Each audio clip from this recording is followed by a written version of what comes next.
은퇴 후 폐인되는 지름길. 이렇게 하면 노후 인생 망합니다. 많은 사람이 은퇴를 인생의 끝자락이 아닌 새로운 시작으로 기대합니다. 그러나 막상 은퇴 후 삶이 기대와 다르게 흘러가면서 무기력해지고 삶의 의미를 잃어가는 이들도 많습니다. 이제 쉬면서 행복하게 살아야지라고 생각하지만 제대로 준비되지 않은 노후는 오히려 삶의 질을 심각하게 떨어뜨립니다.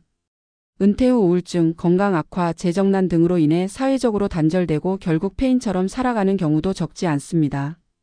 특히 아무런 계획 없이 이제는 좀 쉬자라는 생각만으로 은퇴를 맞이하는 경우가 가장 위험합니다. 하루 이틀은 좋겠지만 점점 시간이 지날수록 무료함과 공허감이 찾아오며 삶이 지루해지고 망가질 가능성이 높습니다. 그렇다면 노후를 실패로 이끄는 주요 요인은 무엇이며 어떻게 하면 이를 피할 수 있을까요? 한 가지 실제 사례를 통해 살펴보겠습니다.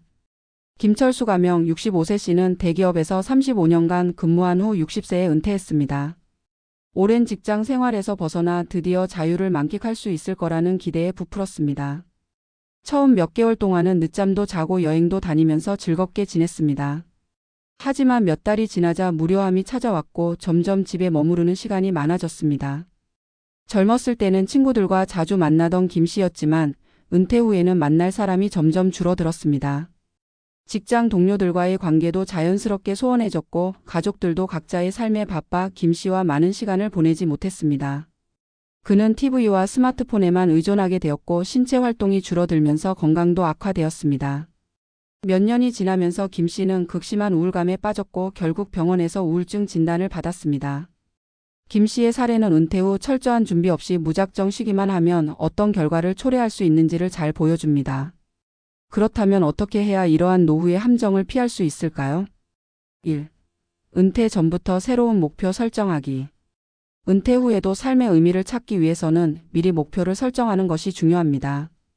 새로운 취미를 개발하거나 봉사활동에 참여하거나 심지어 새로운 직업을 찾는 것도 좋은 방법입니다. 중요한 것은 내가 무엇을 하면 보람을 느끼는가를 깊이 고민하는 것입니다. 2. 사회적 관계 유지 및 확대하기. 은퇴 후 가장 큰 문제 중 하나는 사회적 고립입니다. 이를 방지하기 위해서는 기존의 인간관계를 유지하는 것뿐만 아니라 새로운 커뮤니티에 적극적으로 참여해야 합니다. 지역 모임, 동호회, 교회나 복지관의 활동 등을 활용하면 새로운 사람들과 교류할 수 있습니다. 3. 규칙적인 생활 습관 유지하기. 직장 생활을 할 때는 정해진 일과가 있었지만 은퇴 후에는 이 리듬이 깨지기 쉽습니다. 아침에 정해진 시간에 일어나고 하루 일정표를 만들어 실행하는 것이 필요합니다. 또한 건강을 유지하기 위해 규칙적인 운동과 식습관을 관리하는 것도 중요합니다. 4. 경제적 계획 철저히 세우기. 은퇴 후의 재정 관리는 필수적입니다. 연금, 저축, 투자 계획을 세워 안정적인 생활을 유지할 수 있도록 해야 합니다. 무작정 소비를 늘리거나 수입 없이 저축만 줄어드는 상황을 만들면 노후 파산으로 이어질 수 있습니다. 5. 새로운 배움을 지속하기. 나이는 숫자에 불과합니다. 새로운 기술을 배우거나 책을 읽고 강의를 듣는 등 꾸준히 학습하는 자세가 필요합니다. 최근에는 온라인 강의나 지역 문화센터 등을 활용하여 쉽게 배울 수 있는 기회가 많으므로 이를 적극 활용해야 합니다. 은퇴는 끝이 아니라 새로운 인생의 시작입니다.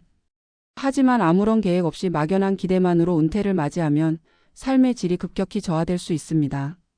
철저한 준비와 지속적인 노력만이 은퇴 후에도 건강하고 의미 있는 삶을 지속할 수 있는 길입니다.